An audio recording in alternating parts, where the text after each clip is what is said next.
I have been watching, as the nation did as well, that entirety of the trial. You had this motion to disqualify the Fulton County DA.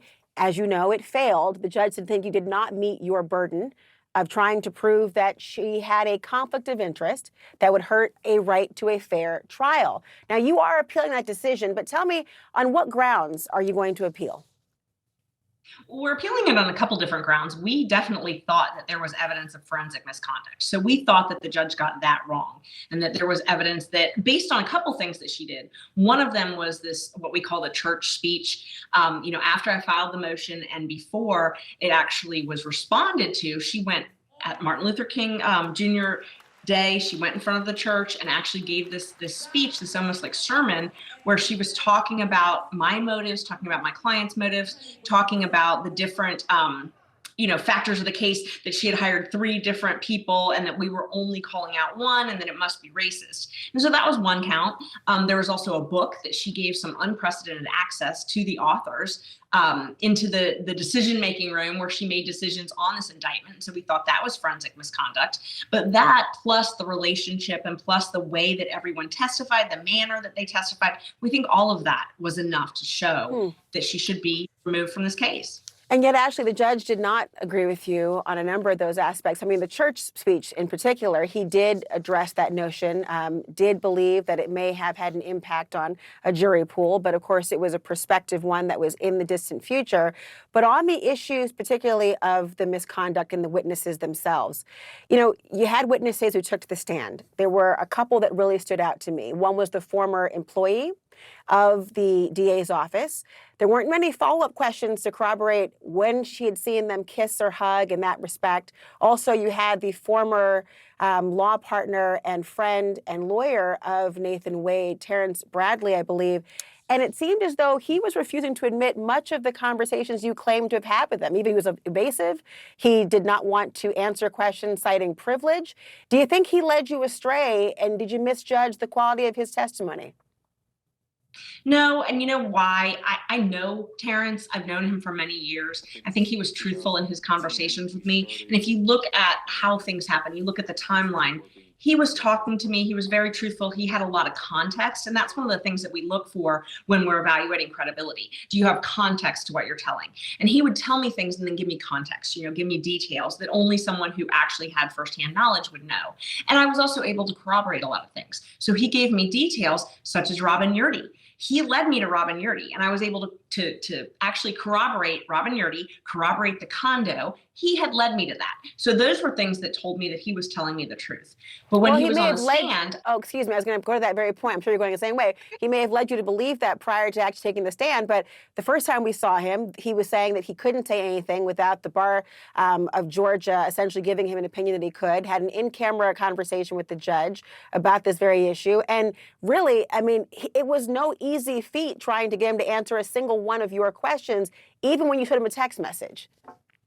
Right. It was very difficult. And I could tell when he was testifying, he looked at me and said, I'm trying to save my law license. And I knew based on the timeline that the weekend before he had received a phone call from Mr. Wade to his best friend who had reminded him of his privilege. So at that point I knew, and you can almost tell my demeanor changed in my questioning at that point, because when he said that, I knew that he was worried about protecting his law license and he was not going to explain anything in detail. And so it was gonna be incumbent upon me to pull out those text messages and to remind him of everything that we had talked about. Are you suggesting that whatever phone call may have been made by Nathan Wade through a best friend as intermediary to his former counsel was somehow witness tampering, or are you just saying that he was reminding him of an attorney-client relationship? Well, we made those allegations in court that we didn't make the allegations that it was actually witness tampering, but he did call who was under subpoena and told him through a friend to pass along a message to remind him that he had privilege. And so I do think that that was something that that Mr. Bradley internalized, and that was the first time I had heard privilege. So prior to that, we had never heard the term privilege in all of our conversations, and we've been talking for months. The term privilege had never come up. That had never been something where, Mr. Bradley had said, oh, let me tell you this, but it's privilege. Nothing like that. So the first time that word even came up was when Mr. Wade interjected it into the conversation. I wonder if there was more than one goal here, because on the one hand, disqualification was certainly the goal. It was stated as such in your motion. But it seemed as though another goal was to perhaps fatally undermine the credibility of this prosecution team, which frankly is the right of defense counsel to zealously advocate for their clients. Do you think you were successful in trying to undermine the credibility of the prosecuting team? Well, that was never a goal, and it's unfortunate that their conduct is what led to that. But we did uncover a lot of conduct that I do think undermined their credibility, rightfully so. I think there's a lot of questions on their credibility. I think there's a lot of questions on misspending. There were a lot of things that we were not able to bring because it wasn't relevant. So there were a lot of questions that you would hear objected to, and I was not able to go into because of relevance, particularly the money issues. So we weren't able to establish all of that because we weren't permitted to go into that because of relevancy grounds. But I do think that now there's a lot of other entities that are investigating, and they'll be able to determine, hopefully, whether or not there was any misspending of public money, whether or not there were any other things that were going on that were illegal.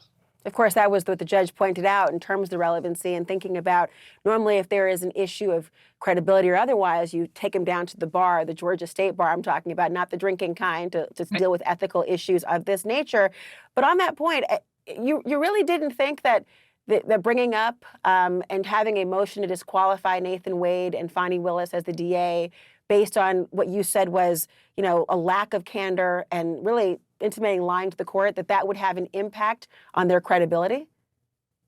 Oh, no, I definitely knew that that would have an impact. What I said was that's not my goal. So that wasn't my goal. And, it's one of those things as a defense lawyer, when you have information, you sit there and you think, if I do not use this, if I don't file this motion, no matter what harm it does to me, if I don't file that, am I going to one day be on the stand testifying at a post-conviction hearing, explaining why I had all this information and why I had case law to back it up and I didn't file that motion? And so that's what we're in a position. A lot of folks don't, who have never done what we do, who've never done defense work, may not understand that when we have this information, and Mr. Bradley called me and gave me all this information, I followed up on it and I tracked it all down. But once I had all that and I had the case law that supported my arguments, I had a duty to bring that motion. So if I had not done that, I actually would have been deficient in my own performance.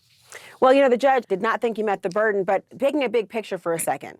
I mean, we all remember this moment when Fani Willis, the DA, held up the paperwork and the motions, actually requested the motions that she could hold up for you in court. You accused her of lying. She accused you of the same in open court. How do you respond to that?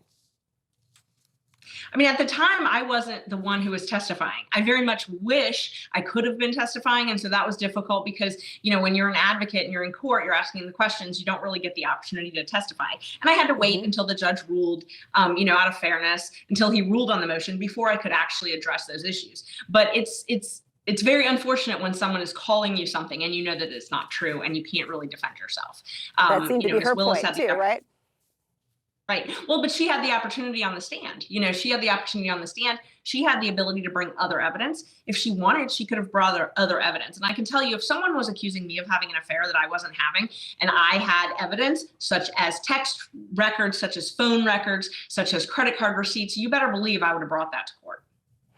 Well, that's interesting because, I might hold you to that when you're talking about whether your own client will take the stand in his own defense, because one could argue if you don't have the burden of proof, you don't have to do anything to do so. But I'll move on for a second on that point because you mentioned the word relevance. And for so many people who were looking at this motion and this trial, they thought to themselves, okay, well, they were leaning in because it was intriguing to say the least. But none of it went to any of the facts alleged in the underlying indictment against the defendants in this case, against any of the defendants in this case, including former president, let alone your own client.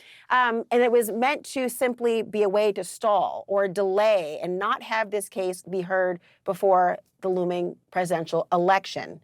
Why do you not want the American people to hear a conclusion of this trial before that election? Oh, I very much would like to go to trial. But the problem is, and I think the reason that a lot of the public didn't really understand what was behind this or, the reasons for filing this is because they may not understand due process in our Constitution. We have a right to have a fair and impartial prosecutor evaluate a case. And that didn't happen in this case. I saw that in the Washington Post, they reported that the former President Donald Trump liked your motion so much that they had an aide ask his lawyer, Steve Sadow, to call you and congratulate you. Is that true? And what was your reaction to that call?